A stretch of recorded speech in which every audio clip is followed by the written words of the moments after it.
For 3 counts. Ex-Minneapolis police officer Derek Chauvin is guilty of all murder and manslaughter charges against him for the killing of George Floyd.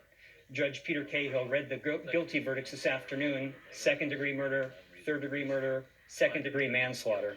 It was almost 11 months ago when Chauvin knelt on Floyd's neck for more than 9 minutes, more than 3 of those minutes after Floyd stopped breathing. Chauvin will stay in custody until sentencing 8 weeks from now. He faces up to 75 years in prison.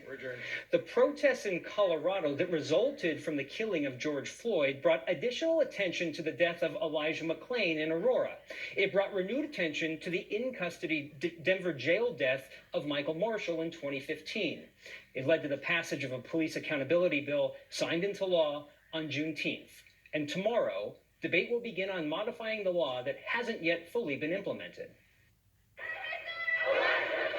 Colorado's police accountability law was first announced as a bill during a rally on the steps of the state capitol in early June. Black Lives Matter. Not even 3 weeks later, it was signed into law, requiring body cameras for all law enforcement by July 2023, banning chokeholds, holding law enforcement officers personally liable for using excessive force, and changing the standard for when an officer is allowed to use deadly force. This bill will provide more clarification around when you can and cannot use force. This new version requires de-escalation techniques before physical force is used. If they can de-escalate, if they can build a positive rapport, if they can figure out what is the core issue of what's going on, they can actually help direct a person to the services they need, or allow the person to walk away and both walk away in a positive manner. We would never write it in a way that would put the officers at risk or in the line of danger. This provision only applies when there's no imminent threat to themselves or others. The bill defines de-escalation as verbal persuasion, warnings, slowing down the pace of an incident, waiting out a person, creating distance between the officer and a threat,